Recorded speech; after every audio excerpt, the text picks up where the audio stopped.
Hello friends, welcome back to this channel लक्ष्य तक आपके साथ।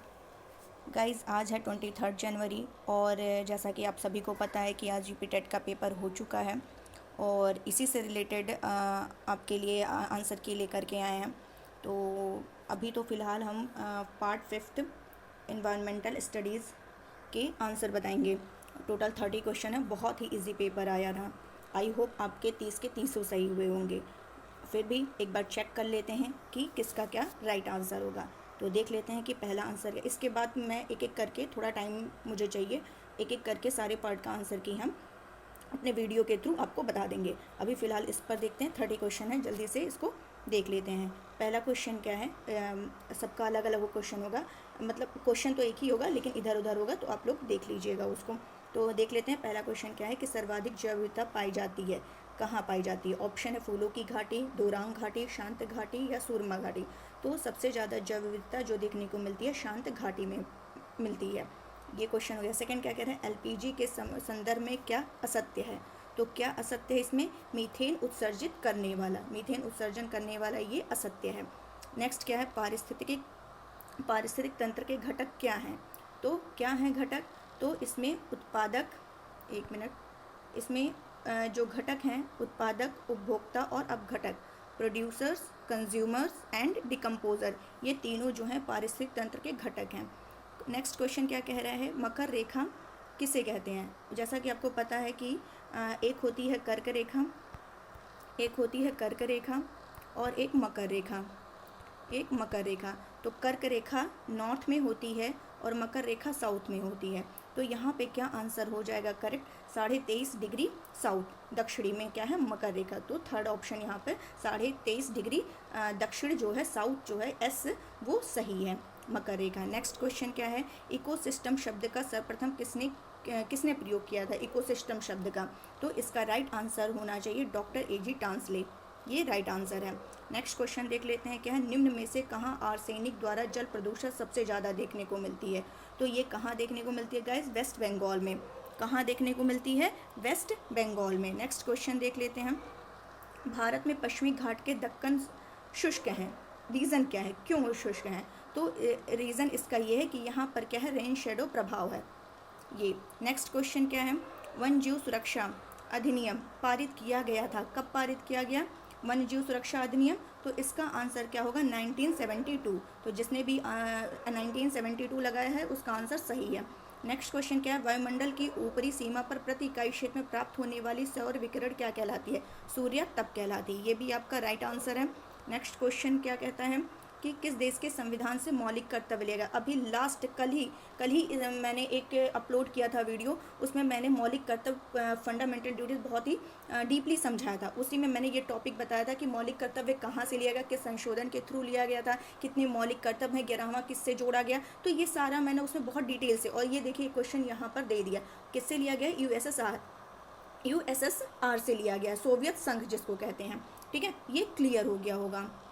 नेक्स्ट क्वेश्चन क्या कह रहा है कि घास भूमि क्षेत्र के पारितंत्र के खाद्य श्रृंखला में सबसे उच्च स्तर का उपभोक्ता क्या है, कौन है, होता है। तो ये मांसाहारी, घास भूमि क्षेत्र के पारितंत्र के खाद्य श्रृंखला में अगर सबसे उच्च स्तर का उपभोक्ता पूछता है तो वो कौन है, मांसाहारी। नेक्स्ट क्वेश्चन देख लेते हैं। वायुमंडल का प्रमुख स्तर जो पृथ्वी के सबसे, क्या क्वेश्चन है, वायुमंडल का प्रमुख स्तर जो पृथ्वी के सबसे पास है, पृथ्वी के सबसे नज़दीक कौन सा है, क्षोभ मंडल, जिसको क्या बोलते हैं, ट्रोपोस्फियर कहते हैं। नेक्स्ट क्वेश्चन क्या है, भारतीय संसद द्वारा जैव विविधता अधिनियम कब पारित किया गया। तो इसका राइट आंसर है 11 दिसंबर 2002। भारतीय संसद द्वारा जैव विविधता अधिनियम पारित किया गया था कब, 11 दिसंबर 2002 को पारित किया गया था। तो जिसने भी सेकंड लगाया है कि ये किसी की पीडीएफ है तो उसने फर्स्ट लगाया, तो उसका तो गलत हो गया, सेकंड आंसर सही है। नेक्स्ट क्वेश्चन क्या है, निम्न में से कौन सी कृषि करने की प्रक्रिया पर्यावरण संरक्षण में सहायक है। तो वो कौन सी क्रिया जो है कृषि की, जो पर्यावरण क्या कहते हैं, इको फ्रेंडली, पर्यावरण संरक्षण में सहायक होती है, वो कौन सी क्रिया है, वो है जैविक खेती, तो ऑर्गेनिक फार्मिंग, ये राइट आंसर है। नेक्स्ट क्वेश्चन है, अम्लीय वर्षा संबंधित है, तो किससे संबंधित है, अम्लीय वर्षा संबंधित है, ये किससे अम्लीय वर्षा जो है ये सल्फ्यूरिक एसिड से संबंधित है, ये भी आपका राइट आंसर है। नेक्स्ट क्वेश्चन क्या कह रहा है, WWF से क्या आशय है? WWF से आशय क्या है? World wild life fund, world wild life fund. बहुत ही इजी क्वेश्चन आए थे इन्वायरमेंट के, सबके तो 30 के 30 सही होने चाहिए। नेक्स्ट देखते हैं क्या क्वेश्चन कह रहा है, फूलों की घाटी अवस्थित है। फूलों की घाटी कहाँ अवस्थित है? उत्तराखंड में स्थित है। फूलों की घाटी उत्तराखंड में स्थित है। और जो शांत घाटी पूछा था कि सबसे ज़्यादा जैव विविधता कहाँ पाई जाती है, वो केरला में। ये हो गया। नेक्स्ट क्वेश्चन क्या है, भारत में निम्न में से कौन सी एजेंसी मुख्य रूप से प्रदूषण के मापन से संबंधित है? तो इसका राइट आंसर क्या होगा? केंद्रीय प्रदूषण नियंत्रण बोर्ड। तो ये तो सही है। नेक्स्ट क्या कह रहा है, कोटोपैक्सी एक जागृत ज्वालामुखी है, एक एक्टिव ज्वालामुखी है, जो कहाँ पर स्थित है? तो एंडीज पर्वतमाला में स्थित है। तो ये भी राइट आंसर है। नेक्स्ट क्या कहता है कि तिब्बत की सांगपो नदी भारत में किस नाम से जानी जाती है? जो नदी भारत, ये पूछ रहा है कि तिब्बत में उस नदी को क्या बोलते हैं? सांगपो बोलते हैं। लेकिन अगर वो नदी जब भारत में प्रवेश करती है तो उसको क्या करते हैं? भारत में जब ये प्रवेश करती है तो वो किस नाम से जानी जाती है? ब्रह्मपुत्र नदी से जानी जाती है, नाम से। ये भी हो गया। नेक्स्ट क्वेश्चन देख लेते हैं, ध्रुव तारा कहा जाता है? ध्रुव तारा कहा जाता है, ये तो सबको पता होगा, जो नहीं भी पढ़ के गया होगा उसको भी ये पता होता है कि ध्रुव तारा कहाँ स्थित है। तो उत्तरी तारे को क्या कहते हैं? ध्रुव तारा कहते हैं। नेक्स्ट क्वेश्चन क्या है, प्रोजेक्ट टाइगर, भारत में प्रोजेक्ट टाइगर कब आरंभ किया गया था? तो 1973। इसको तो ट्रिक यही है, 73 टी से 73 एक ट्रिक है, टी से 73 टी से टाइगर, इस टाइप से याद करने का ट्रिक है। तो प्रोजेक्ट टाइगर क्या है? 1973।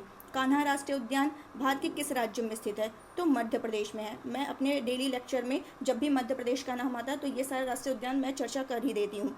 तो क्या होता है, कान्हा राष्ट्रीय उद्यान भारत के किस राज्य में स्थित है? मध्य प्रदेश में स्थित है। लखनऊ समझौता 1916 किन दो के मध्य हुआ था? तो किन दो लोगों के बीच हुआ था लखनऊ समझौता? 1916 कांग्रेस व मुस्लिम लीग के मध्य हुआ था। तो first option is the correct answer, Congress व मुस्लिम लीग के मध्य। नेक्स्ट क्वेश्चन है, भारत में निम्न में से कौन सी एजेंसी मुख्य रूप से प्रदूषण के मापन से संबंधित है? ये तो हो गया, एक मिनट, वही फिर आ गया, रिपीट हो गया, एक मिनट गाइज। हाँ, नेक्स्ट क्वेश्चन है, जंगली गधों का अभ्यारण्य कहाँ है? तो ये फेमस है जंगली गधों का, गुजरात आंसर है। राइट आंसर क्या है? गुजरात। कार्बन डेटिंग संदर्भित करता है, कार्बन डेटिंग किससे संदर्भित करता है, किससे रिलेटेड है ये? तो ये है प्राचीन स्थलों में मौजूद हड्डियों या सामग्रियों के आयु मापन से संबंधित है। ठीक है, ये बहुत ही बहुत ही इजी क्वेश्चन आया था। अगर बात करें नेक्स्ट क्वेश्चन की, संविधान सभा ने कब राष्ट्रीय गान को अपनाया? हमारा जो नेशनल एंथम है उसको कब अडॉप्टेड किया गया था? तो राइट आंसर क्या होना चाहिए? 24 जनवरी 1950, 24 जनवरी 1950 को राष्ट्रीय गान जो नेशनल एंथम है उसको अपनाया गया था। नेक्स्ट क्वेश्चन क्या है, बायोमैग्निफिकेशन क्या है? तो इसका राइट आंसर ये है कि समय के साथ ऊतक में विषैले पदार्थों की बढ़ती सांद्रता, समय के साथ क्या होता है, जो टिश्यूज़ में विषैले पदार्थ की बढ़ती सांद्रता होती है उसी को क्या कहते हैं? बायोमैग्निफिकेशन कहते हैं। नेक्स्ट क्वेश्चन इज, निम्नलिखित में से कौन जैवमंडल का अजैविक घटक नहीं है? तो कौन सा नहीं है? एक अभी परसों फ्राइडे की क्लास में मैंने जैविक, अजैविक और क्या कहते हैं ऊष्मीय, ये सारे मैंने बताया था कि कहाँ किससे, जैविक में क्या आते हैं, अजैविक में क्या आते हैं, ये सारा बताया था। तो वहाँ पे ये कवक जो हो जाएगा ये आपकी किस में आ जाएगा? जैविक घटक में आ जाएंगे। बाकी ये जो हैं सारे ये अजैविक घटक हैं। तो ये भी आपका क्या है? बहुत ही इजी क्वेश्चन था। ग्रीन पीस इंटरनेशनल का मुख्यालय कहाँ स्थित है? तो ये स्थित है एम्स्टर्डम में। तो बहुत ही आसान था। मुझे लग रहा है कि आपके 30 के 30 क्वेश्चन सही हो गए होंगे, एक आध भले नहीं सही होगा, मान लीजिए 28 सही हो जाने चाहिए। लेकिन चलिए कोई नहीं, आप लोग मैच कर लीजिए। आई होप क्लियर हुआ होगा आप लोगों को। तो चलिए अभी कुछ देर बाद जब भी समय मिलता है हम नेक्स्ट आपका 5-10 मिनट में एक आंसर की शेयर कर दे रहे हैं। तो चलिए बस अभी के लिए इतना ही। Thank you so much.